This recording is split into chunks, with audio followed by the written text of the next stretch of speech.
With that, DeAngelo Hall's got a great story or two on this game tonight. And I'll tell you what's interesting, that I think DeAngelo knows where I'm going to go with this. Belichick does not like Cleveland. Cleveland fired him. And everybody in the league knows that Belichick hates Cleveland. Yeah. He wouldn't send Jimmy Garoppolo there. They were interested. He's like, I'm not sending him to Cleveland. And that's, some people are you a grudge holder? I'm not a big grudge holder. I'm not. I'm not either. But some people are. Joy is very petty. Yes, that is true. No, but you know something about the Colts and the Patriots. Yeah, and I'm not going to divulge any names because I don't want to make anybody upset. I might someday be working for Bill. Who knows? But I do know for a fact that it's two things that Bill says when you walk into that New England locker room. Don't mention that other team in New York, which is the Jets, and the Colts. And I don't know if this Colt thing goes back to obviously knowing the path to a Super Bowl and to an AFC Championship was through Indianapolis. It was the whole Peyton Manning versus Tom Brady thing. And for a long time, I was a Peyton guy because Peyton was just so relatable. I remember going to my first Pro Bowl and Peyton, me being a part of Reebok, Peyton just came up to me, D-Hall, what's up? Put his arms around me like he knew me. And here I am, this 22-year-old kid looking around at all these Pro Bowlers like, wow, just mesmerized. And for Peyton to just come grab me and put his arm around me, act like we're homeboys. From that point on, I became the biggest Peyton Manning fan there was. And, I mean, that's why I always pick Peyton over Tom. I think it's real simple. The Jets turned in Belichick on Spygate, and the Colts turned in the Patriots on Deflategate, and that's why Belichick tells people, Jets and Colts, we hate them both. But this was even before Deflategate. Was the Colts thing. They just don't like him. He just told his guys, look. And so when Josh did not go to Indianapolis, I kind of knew where that came from because I was sticking it to the Colts. Yeah, that was kind of like, no, we're going to, and I don't know what changed in that whole dynamic, but I love New England tonight. Yeah, Big. I do too. I do too. I think they're going to thump the Colts. And I really like a lot about the Colts, but the Colts won't even, when you watch the game tonight, they won't even pretend they have a running game. When you ask your quarterback to throw 62 times out of 75 snaps, and by the way, of the other running plays, Andrew Luck had 3 of those running plays. The Colts are a completely one-dimensional team at this point, and T.Y. Hilton, their one passing dimension deep, won't play. I think it's a complete blowout, and I'm not supposed to say that because it's on Fox. It'll be a good game, but it'll be ugly. So here's the thing. This is about the 15th time I've heard Aaron Rodgers doesn't get along with somebody, okay? And he and McCarthy, I have it sourced multiple times through the years. They're not best buds. They don't, like Belichick and Brady until recently Yeah, we thought they were close. So what do you make of McCarthy and Aaron Rodgers? Because I'm tired of picking on Aaron, so you tell me what you think. The big misconception in pro sports is that we all have to be best friends. And so for me, I don't really care if they are best friends or if they enjoy hanging out outside of football because they really don't need to. All they need to do is agree on a game plan, implement that game plan, and figure out what's the best way to win football games. And for the most part, those guys have been pretty good at doing that. They haven't aired a lot of their dirty laundry, even if they've never been friends.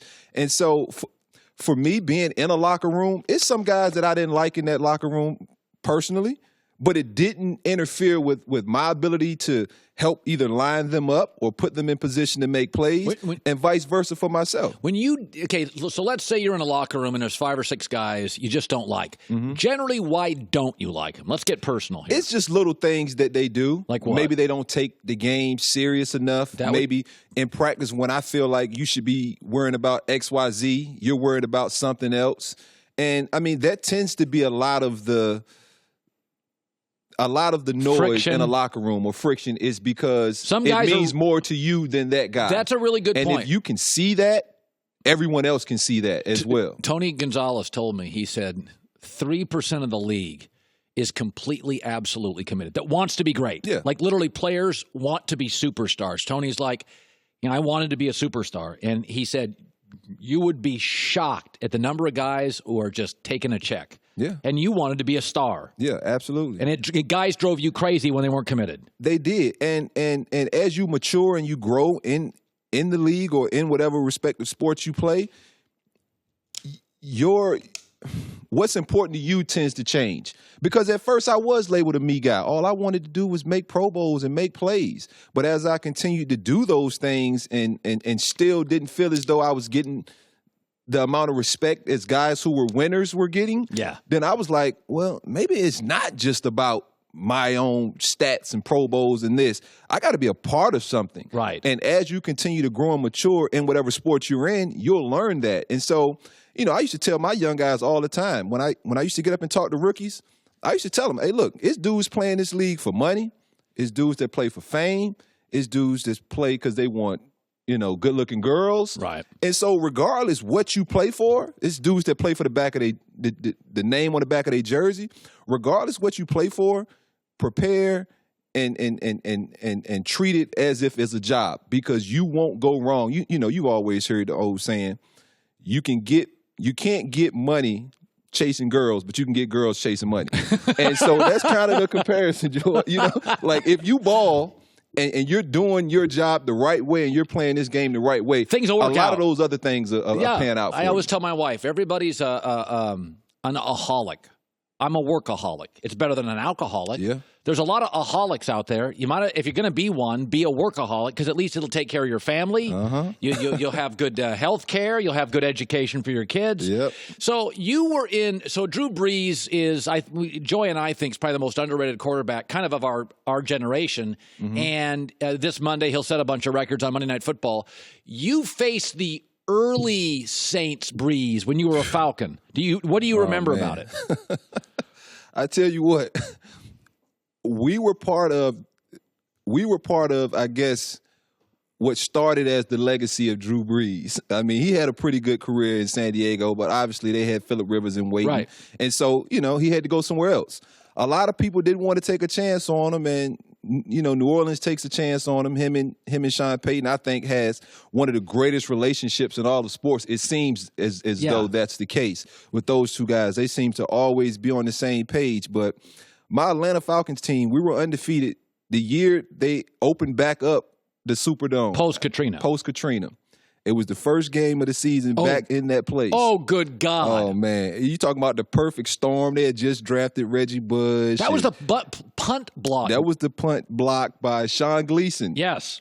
And so, yes, we knew at that point that tandem of Sean Payton and Drew Brees was going to win a lot of games, because we saw just the atmosphere, the camaraderie those guys had. Steve Gleason, Yeah, and just the way that team rallied behind Drew.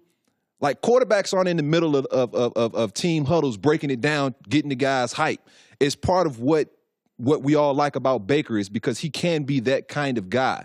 But Drew, I don't know if it's because he played in a small market. I don't know if it's because all the other quarterbacks who were great around the same time that Drew played, or what. But yeah, he's one of the most underrated players I think that has ever played the game, not just quarterback. You know what I also think? There's Trent Dilfer always calls it a dude quality. He's a dude. Yeah, there's certain guys, like I never thought guys wouldn't want to hang out with Jay Cutler. Nothing against Jay Cutler. Yeah. He's not really I don't think he's a guy that you'd want to, hey, what do you want to do tonight? Let's go over to Jay's. He's not really that kind of guy. Like Drew Brees, the guy, if he called you up and said, dude, 4 of us, we're going out New Orleans. We're going to go knock down a couple cocktails, have some oysters. You'd be like, this is going to be a fun night. Yeah, I'm down. I'm down with that. Drew Brees wants to go out and have oysters. Wouldn't that be a great call from Drew Brees? What are you doing tonight? Want to have some oysters? Do you like oysters?